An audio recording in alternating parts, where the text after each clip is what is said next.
antes de la conferencia mañana, que sigamos siguiendo al pie de la letra las recomendaciones de aislarnos, de la sana distancia, de no salir de casa más que por lo indispensable. Y nos ha ayudado mucho, mucho, mucho, mucho el pueblo, el comportamiento del pueblo. Ha sido ejemplar, ejemplar. Entonces, mañana hablamos de este tema. Porque van 130 infracciones. Yo creo que pues somos libres. Recuerden ustedes que México es un país democrático, ahora sí, de verdad, y federalista. Y entonces existe la independencia, la soberanía de los estados, del municipio libre. Eso lo establece el artículo 115. Existe, desde luego, un pronunciamiento federal, ¿sí?, un mandato federal ante la emergencia que se debe de respetar. Pero lo mejor es no acudir a lo coercitivo,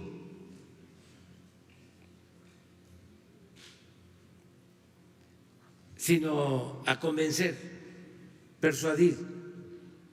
Lo que decía el presidente Juárez: nada por la fuerza, todo por la razón y el derecho. Y funciona, porque nuestro pueblo es ejemplar, aunque lo esté repitiendo. El cambio que se dio en México es muy importante porque fue un cambio de mentalidad, una toma de conciencia colectiva. Existe una voluntad colectiva dispuesta al cumplimiento de los deberes, una voluntad colectiva dispuesta a cumplir con los deberes ciudadanos. Eso es lo que hay en México. Esto les parece a algunos increíbles, por eso padecen, se angustian, se enojan, porque en su imaginario están pensando que el pueblo no existe, como era antes, que no tomaban en cuenta al pueblo para nada, le daban la espalda al pueblo. La política era asunto de los políticos, la economía asunto de los economistas. No, la política, la economía, la vida pública es asunto de todos. Esa es la democracia, ese es el cambio que hay. Entonces, no, imagínense una mentalidad autoritaria de estas que se acentuaron en el periodo neoliberal. Es decir, la gente no entiende. Esa es su forma de pensar. La gente no entiende. La gente es malagradecida. La gente no sabe, y hasta no quiero usar una palabra ofensiva. Y así, etcétera, etcétera, etcétera. Un desprecio al pueblo. Y ellos son los sabiondos.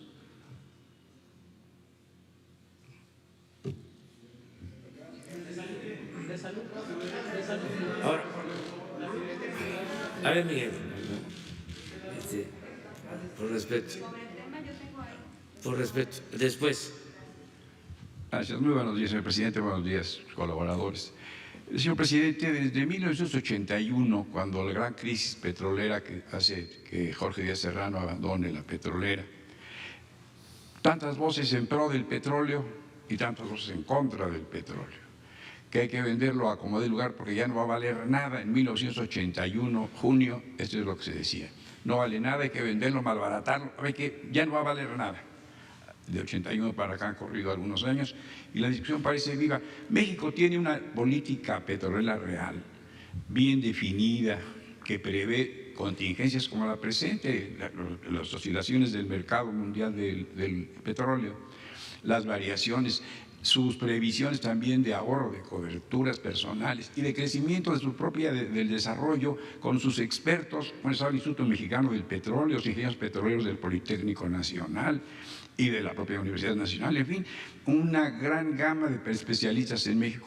Pero claro, parece que nos escasean en los que nos presenta la señora secretaria de Energía en las Dos Bocas. Se ve que vienen empresas holandesas, entre otras, creo, señora secretaria, infinidad de tecnología extranjera. No hemos sido capaces de producir nosotros la propia, desde 1938, de 80 y tantos años casi de expropiación. ¿Cuál es su visión al respecto, sí, señor presidente? Esa es la primera. Miguel, es muy buena tu pregunta. Es que aparejada a la mala política petrolera de los últimos 36 años, del periodo neoliberal, del 82 a la fecha, incluso desde antes, por lo que hablas de el gobierno de López Portillo, donde teníamos que prepararnos para administrar la abundancia porque se incrementó notablemente la producción y fue cuando empezó a exportarse más crudo. Cuarto productor mundial. Sí, entonces México. Sí, porque hasta los años 70 se cuidó mucho de que se produjera petróleo para el consumo interno. Y en todo este periodo, desde el 38 hasta los años 70, finales de los 70, pues fue cuando se hicieron las refinerías, se desarrolló la industria petroquímica y se convirtió el Instituto Mexicano del Petróleo en un ejemplo mundial en cuanto a conocimiento, manejo de tecnología petrolera. Era ejemplo en el mundo. ¿Qué pasó en los últimos tiempos? Bueno, fueron políticas petroleras equivocadas las que se aplicaron, se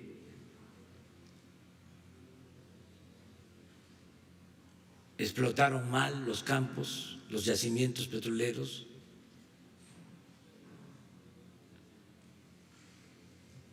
se extendió como nunca, se expandió la corrupción en Pemex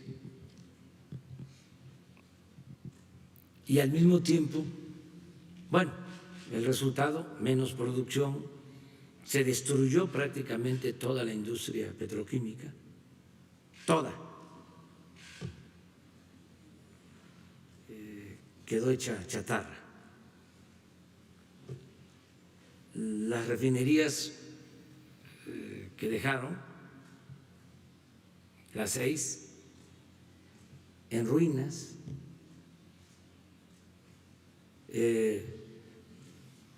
importando gasolina, porque hasta los 80 no comprábamos gasolina, se producía. Incluso en la industria petroquímica llegamos a ser autosuficientes en fertilizantes. Ahora compramos el fertilizante. Sí, se acabó Fertimex. Entonces, un fracaso rotundo y se abandonó el Instituto Mexicano del Petróleo. Ahora tenemos una política pues de recuperación de la industria petrolera bien definida, tan es así que se propuso en el Plan Nacional de Desarrollo el rescate de Pemex y lo logramos en un año. Se detuvo la caída en la producción y volvió a crecer la producción petrolera. Y tenemos campos nuevos para producir más petróleo. Estamos, como ya dijimos, rehabilitando las plantas petroquímicas, construyendo la nueva, las refinerías, construyendo la nueva refinería. Y algo que es muy importante, ¿cuál es el propósito principal de la política petrolera de México? No vender petróleo crudo, transformar la materia prima, el petróleo crudo, en México, producir en México las gasolinas, ser autosuficientes. Y ese es el esfuerzo que estamos haciendo, porque somos de los países petroleros, no sé si el principal, pero estamos entre los primeros que, a pesar de producir petróleo, de vender petróleo, somos de los países que más compramos combustible, gasolinas en el extranjero. Es una paradoja. Yo siempre digo que es como vender naranja y comprar jugo de naranja. Entonces, ¿qué es lo más importante de la política nuestra? Es que podamos ser autosuficientes en combustibles, que se produzca en México las gasolinas. ¿Cuánto estamos comprando de gasolinas en porcentaje del consumo nacional? 70%. 70%. Imagínense. Y no es un asunto nada más económico, es un asunto de seguridad nacional, de soberanía. Imaginen, por eso la irresponsabilidad de los tecnócratas no tuvo límite. Están como para una décima de jarochos.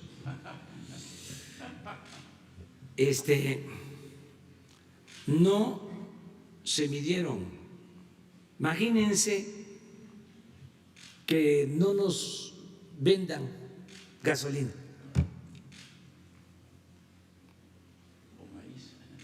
¿Cuánto tiempo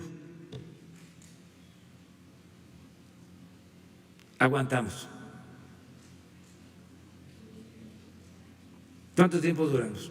No, más, tenemos reserva, pero no mucho, teniendo el petróleo crudo. Entonces, por eso es esta política y la vamos a continuar, y tenemos que terminar la refinería y rehabilitar las que tenemos, aumentar la capacidad de refinación y no depender de la compra de gasolinas en el extranjero.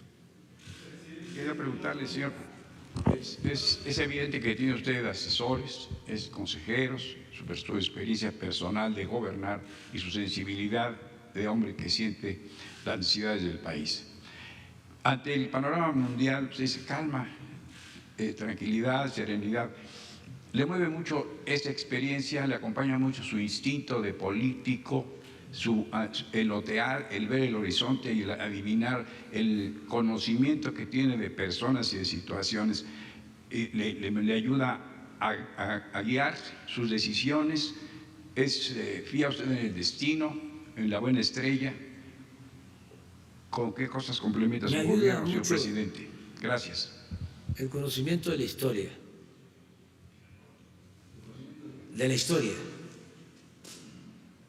Y esto también para política exterior.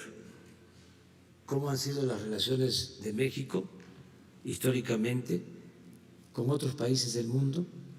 Y en particular, ¿cómo ha sido la relación de México con Estados Unidos? Desde los momentos más difíciles, los agravios mayores, el gran zarpazo, hasta tiempos de cooperación y de entendimiento, como los que se dieron en la época del presidente Lincoln y del presidente Juárez, el entendimiento del presidente Roosevelt con el presidente Cárdenas. Eso me ayuda mucho. Y para mis adversarios, también hay que tener sentido del humor, no enojarse. Que dicen que arrastro los pies y que estoy chocheando. Fíjense que ayuda mucho la madurez.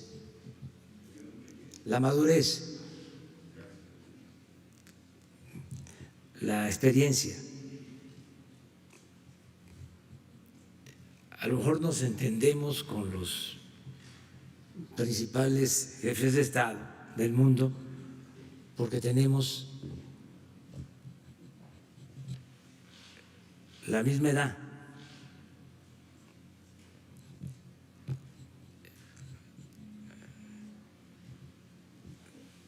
Con el presidente Trump, con el presidente de China,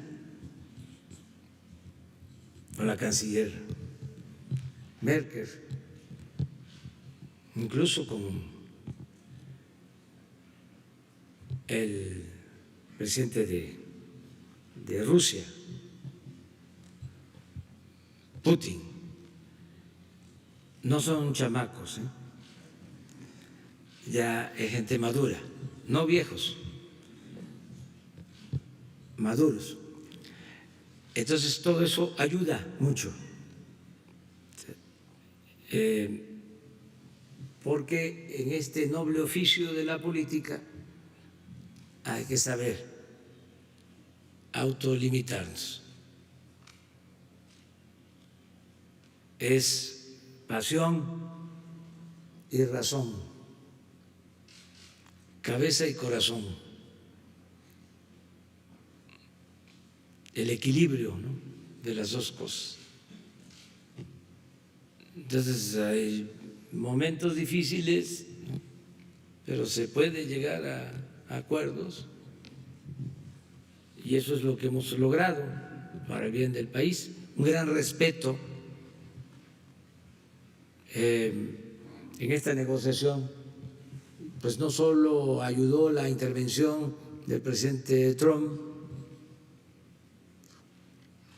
que dicho sea de paso, era también ayudar a los productores de Texas, porque hay que pensar en lo que cuesta producir un barril de petróleo. Ya ven que hablaban mucho del fracking. Entonces los costos de producción con frac son más elevados. Entonces ya no hay utilidad, no hay ganancia. Nosotros tenemos la ventaja, explotando con los métodos de siempre del Instituto Mexicano del Petróleo, que podemos extraer petróleo a razón de $4 por barril en algunos lugares.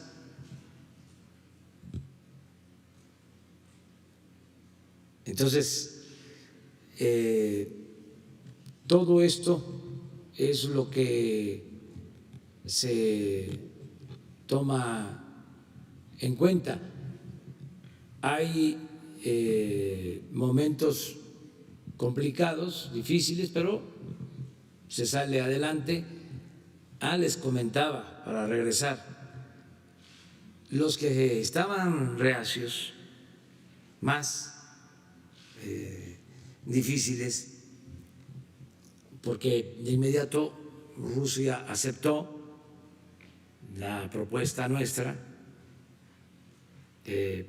Primero aceptó el presidente Trump, o sea, llegó al acuerdo con el presidente Trump. Luego el gobierno ruso aceptó, y donde había un poco de resistencia era en Arabia, pero al final se portaron muy bien. Le tocó a Rocío, platícales cómo fue que te tocó a ti pedirles el voto, a ver, platícale. Sí, bueno, la negociación duró muchas horas el primer día y efectivamente Arabia Saudita no aceptaba tan fácil la condición que nosotros estábamos colocando, y en la segunda reunión que se tuvo el domingo, pues ya habían aceptado las condiciones, ya se había hecho el análisis de cuánto se iba a recortar en el mercado. Hicieron un señalamiento o un reconocimiento del esfuerzo que estaba haciendo México, reconocieron la participación directa del presidente de la República, porque en todo esto, en estos días, todos los movimientos, el presidente estaba siendo informado. La negociación pues prácticamente fue entre el presidente y una servidora, y ellos estaban conscientes, igual que estaba el presidente de Rusia, igual que estaba el rey de Arabia Saudita. Era una negociación de jefes de Estado, y al final, cuando ya tomamos la votación, porque se había acordado, faltaba nada más tomar la votación de Arabia Saudita, y todos decidieron que fuera México quien le pidiera el voto a Arabia. Entonces, pues ya le pedí la votación al ministro de Arabia Saudita, que es el príncipe, quien está de ministro de Energía es el príncipe, y le dije, Excelencia, ya México aceptó los acuerdos, ya los 22 países también, y quiero preguntarle si Arabia Saudita va a estar de acuerdo en lo que se está planteando. Y la respuesta fue estamos de acuerdo, y felicitamos a México, y nos pidió el presidente, el príncipe, perdón, pidió un aplauso especial para la delegación mexicana o para el pueblo de México. Entonces así fue. Muy bien, a ver, la compañera, luego vamos. Gracias. Vamos por. Gracias, presidente. Reinaide Ramírez, periodista independiente, reportera y de pie de página. Tengo dos preguntas. La primera es justamente con lo que usted hace referencia ahorita de que no se le toma en cuenta al pueblo los gobiernos anteriores o como haya sido, y como sigue siendo justamente hoy en Sonora. En Hermosillo también, la alcaldesa de Hermosillo, Célida López Cárdenas, aprovechó esta coyuntura de la contingencia para poner en venta un campo deportivo que es uno que está en el centro del municipio, de la ciudad, y que es uno de los muy pocos áreas deportivas que quedan, de los pocos pulmones. Está junto a un humedal que hace 2 años se organizaron los ciudadanos. Hay como alrededor de 50 organizaciones civiles, sociales, deportivas, ecologistas, etcétera, artistas que están trabajando porque esta zona no se venda, porque la intención del gobierno del estado también es vender la parte que es dueña del estado, y esta parte que era dueña del municipio se puso en venta justo ahora en esta contingencia. Este campo deportivo tiene 3 campos de béisbol, 1 de fútbol, tiene área de bicicross, de motocross, tiene pista de atletismo, o sea, todo en la manera rudimentaria, porque los campos deportivos están abandonados en Sonora.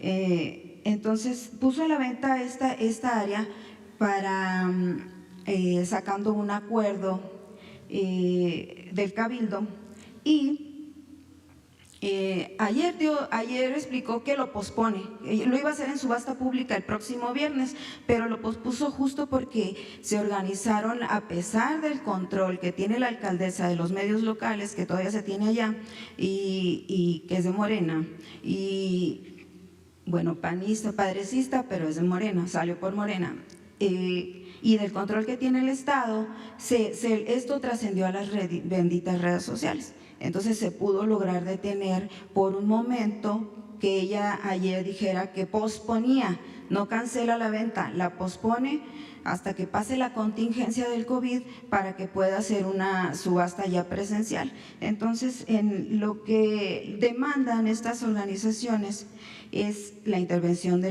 obviamente del gobierno federal, para que ver de qué manera se puede garantizar que ese espacio público, de los pocos que hay, que tiene más de 300 árboles que no son reconocidos, se mantenga ya como un pulmón de la ciudad, que se respete el humedal para que tampoco el gobierno del estado intente venderlo, que es la intención de hacer un centro de convenciones ahí, y otro proyecto más grande. Entonces, para que, si usted puede intervenir en este punto. Y bueno, el argumento de la alcaldesa es que no tiene recursos para nada. Entonces, preguntando a algunos reporteros, encontramos que no tienen un plan de austeridad debidamente aplicado.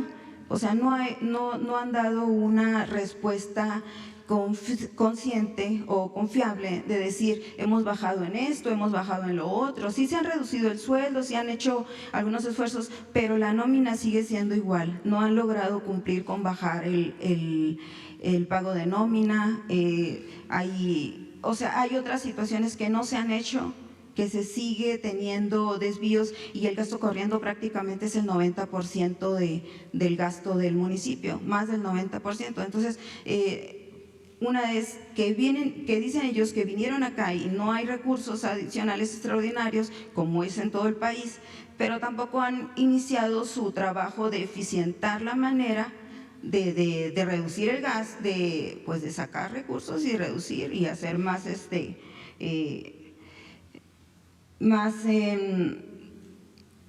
¿cómo se dice? Ay, me interrumpió este muchacho, pero bueno, el punto es que si usted puede atender este asunto, y para que definitivamente se garantice que ese predio quede ya para los hermosillenses, para los sonorenses.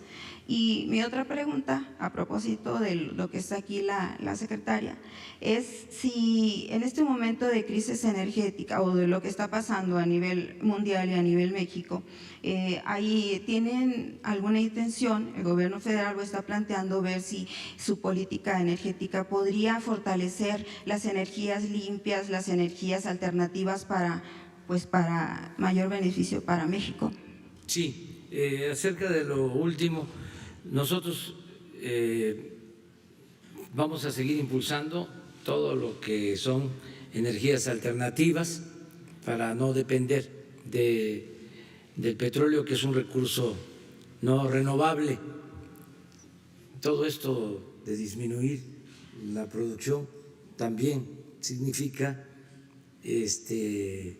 guardar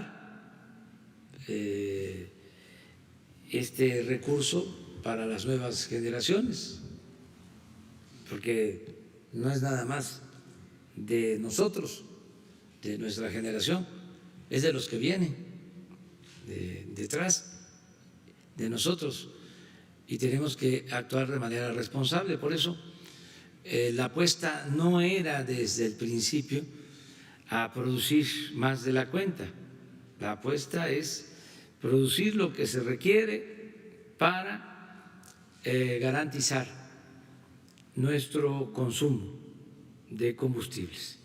O sea, y sí vamos a seguir ayudando en todo lo que es el fomento de energías alternativas, que es indispensable, fundamental. Acerca de lo que planteas de Hermosillo, yo creo que la actuación de la presidenta municipal es por la situación tan precaria del presupuesto de los ayuntamientos. No solo es el caso de Hermosillo, es el caso de la mayoría de los gobiernos municipales y también de los gobiernos de los estados,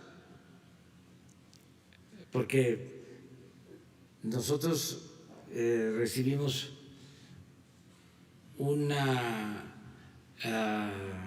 hacienda pública en crisis, llevamos a cabo medidas, estamos combatiendo la corrupción, evitando el despilfarro, ahorrando, quitamos todos los lujos y esto mismo, como tú lo señalas, lo tienen que hacer en los estados y lo tienen que hacer en los municipios, porque también ellos heredaron, ¿sí?, haciendas públicas quebradas, gobiernos que heredaron deudas, gobiernos estatales,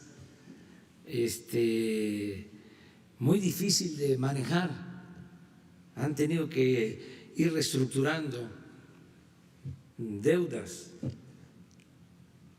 Ya ustedes eso lo saben, bueno, es de dominio público, de cómo actuaron ciertos gobernadores de manera irresponsable y endeudaron. Y esto mismo pues lo padecen los gobiernos municipales.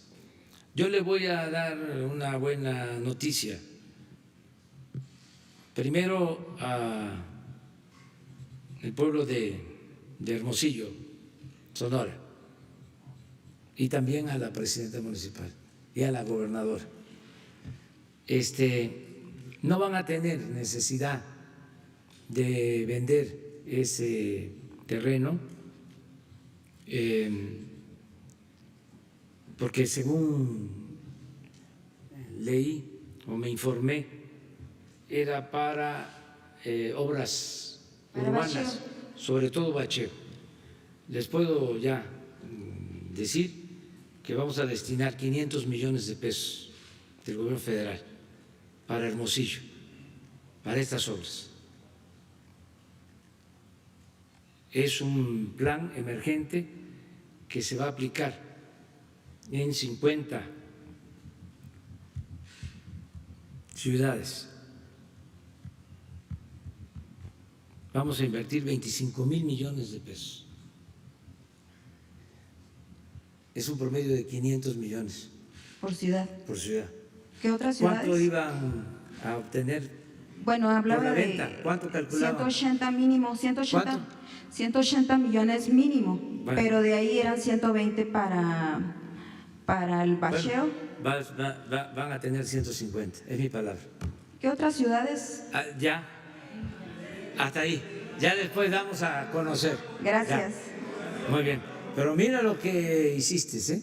Por eso es muy bueno el periodismo libre, lo que ustedes aquí hacen de plantear las denuncias, demandas, los sentimientos de la gente. Ya tenemos que hacer la convocatoria para los médicos. Miren, solo agregar que me enteré también ayer de que rechazaron mi propuesta de adelantar la revocación del mandato. Yo envié esa iniciativa de ley, fue una propuesta de nosotros, para que se hiciera la revocación del mandato, se llevara a cabo la consulta el año próximo, el mismo día de las elecciones, con el propósito de que no cueste.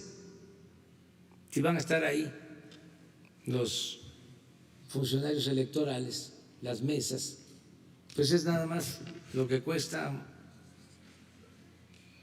una boleta. Además la pregunta es muy sencilla: ¿quieres que continúe o que renuncie el presidente de la República? ¿Sí o no? O sea, se raya lo que quiera la gente. Y así envié yo la iniciativa original y la pospusieron hasta el 22. Ahora que están formando los frentes en contra mía y que hay toda una campaña de calumnias, guerra sucia, mentiras completas, verdades a medias,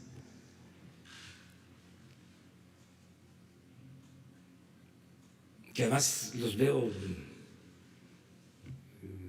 desesperados.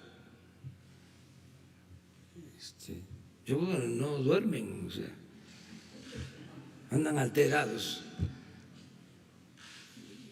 Ya hablamos ayer de cómo ahora se están valiendo de los más famosos.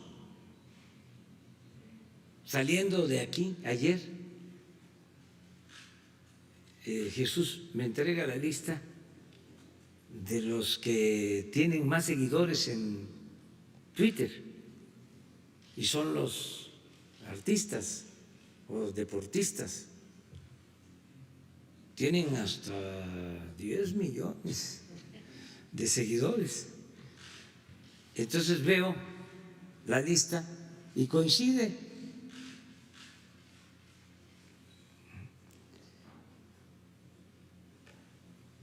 Entonces, pues no tarda y sale otro famoso, porque ya los de antes ya no les ayudan. Entonces, como están así en ese plan, además soltando muchísimo dinero,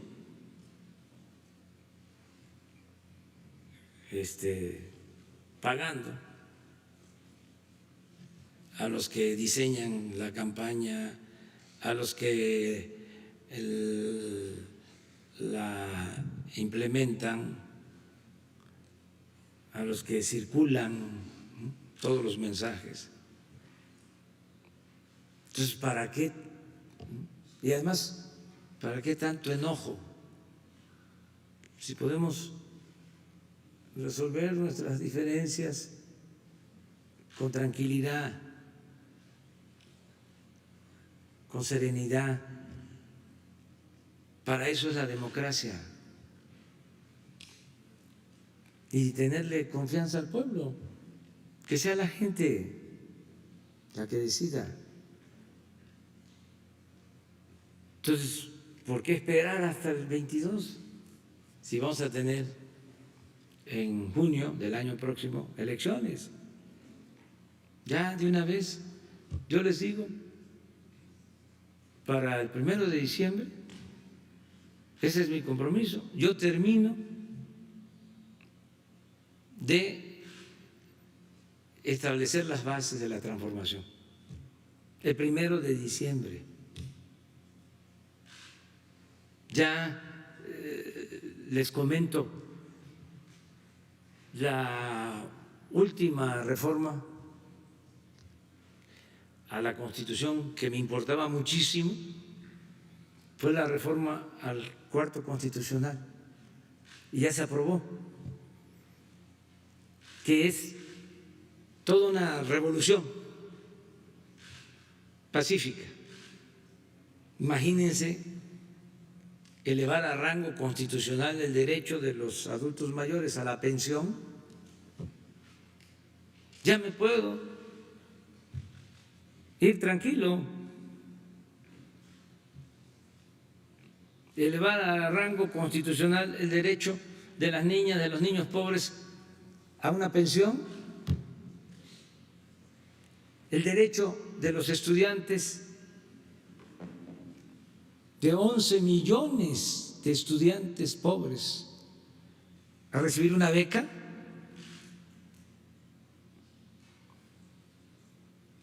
el derecho constitucional a la atención médica y a los medicamentos gratuitos.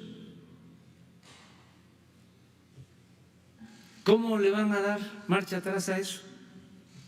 A ver, que me lo expliquen. Si van a necesitar 2/3 partes de la votación, no es cambiar la Constitución con mayoría simple, es mayoría absoluta. ¿De dónde van a sacar los votos? Pero además, ¿quién se va a atrever? Y otra cosa, ¿se va a dejar la gente arrebatar esas conquistas sociales? No, ya no van a poder retrogradar. Por eso estoy contento, estoy tranquilo y no hace falta que yo esté aquí a la fuerza. Además, ¿qué vale un presidente? ¿Qué vale una autoridad sin apoyo popular? Es una hoja seca. Es la pura formalidad. Es un florero, es un adorno, un presidente sin consenso, sin el apoyo del pueblo. Entonces, ya nada más aclarar eso, que conste que lo propuse. Ayer votaron en la coordinación política del Senado, no quisieron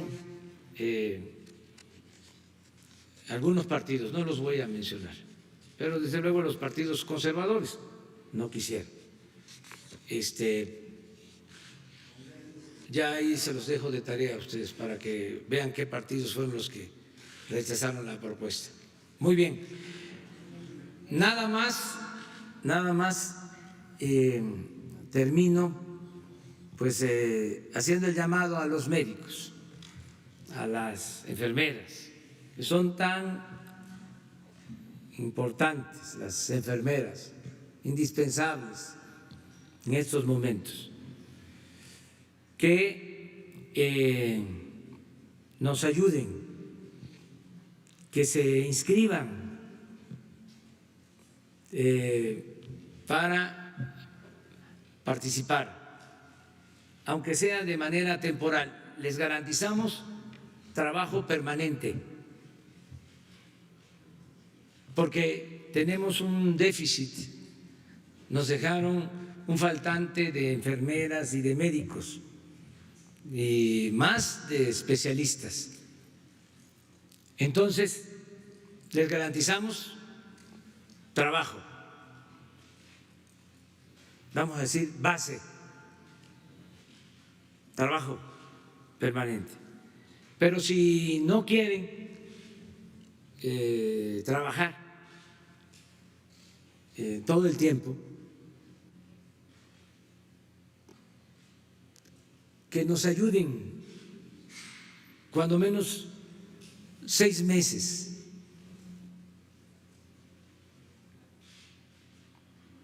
Nada más que pasemos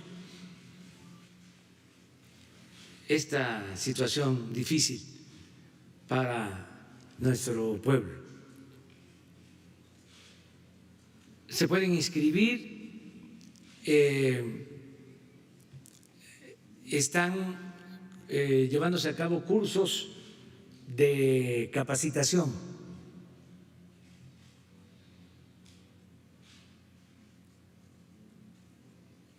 con los mejores especialistas.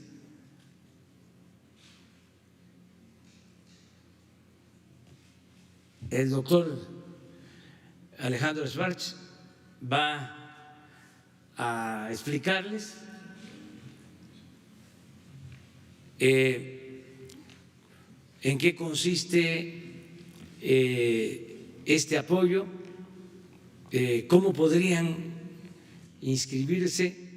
Ya hay médicos que trabajan en farmacias, médicos generales, y las farmacias, dueños de farmacias o asociaciones de farmacias están permitiendo que puedan estos médicos ayudarnos, incorporarse.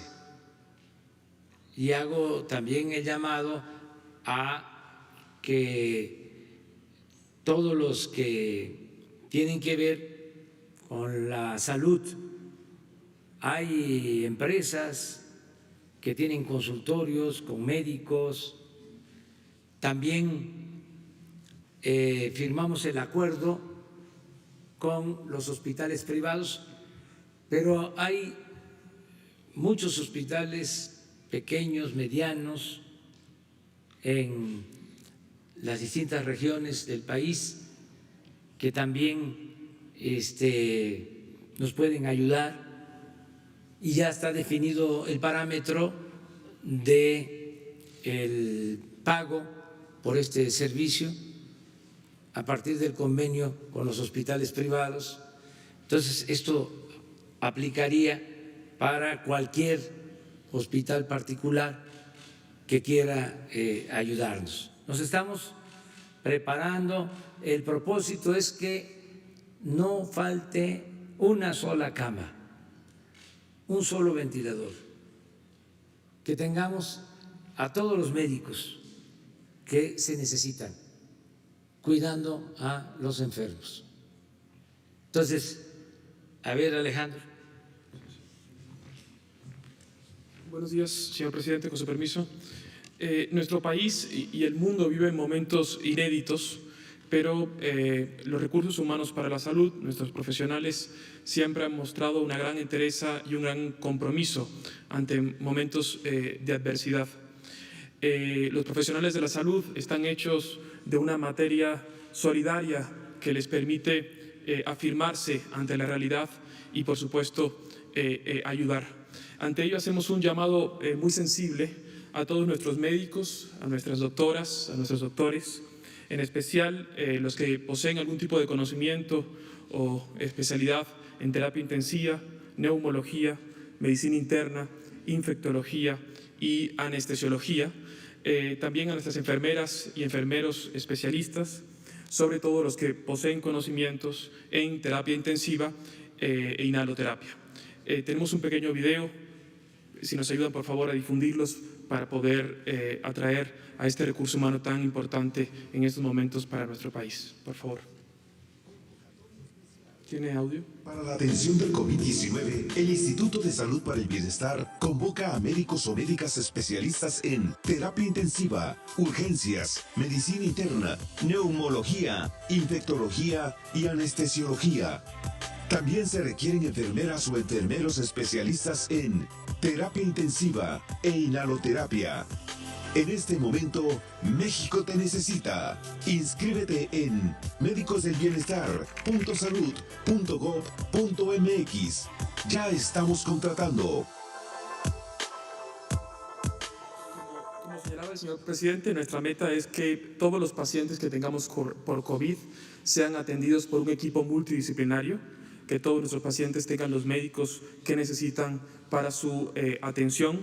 Ante ello hacemos un profundo llamado, un atento y respetuoso llamado a todas nuestras médicas a que se inscriban en la convocatoria de médicos del bienestar. Ya estamos contratando y tendrán la gran oportunidad de poder ayudar a nuestro país que así nos está demandando. Muchísimas gracias, señor. Esto es, en general, es un llamado. Yo estoy seguro que va a seguir habiendo respuesta. Acuérdense que ya hicimos un primer llamado y se inscribieron muchos y estamos ya contratando a enfermeras, a médicos, pero hace falta más. Es mejor que sobre y no que falte. Por eso todavía es tiempo. Teníamos interés en hacer este llamado porque todavía esta semana y la próxima podemos terminar de capacitar, de formar y de contratar a todo el personal necesario para enfrentar pues el momento más crítico de la epidemia. Muchas gracias. Hoy a las 7 de la noche, Hugo López-Gatell, el doctor Hugo López-Gatell, seguirá informando sobre el tema de coronavirus y mañana nos vemos aquí. Vamos a estar con ustedes. Mañana es muy importante porque vamos ya a definir un panorama hacia adelante, cómo ven los especialistas la situación actual. Se va a hacer un diagnóstico y una proyección para que también todo el pueblo esté preparado de lo que sigue, de lo que se va a llevar a cabo. Muchas gracias, nos vemos mañana.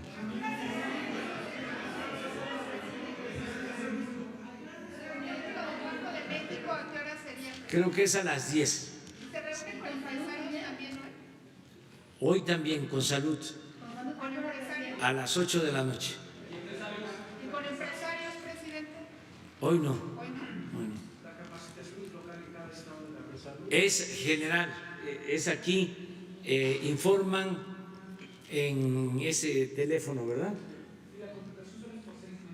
No, es indefinido, sí.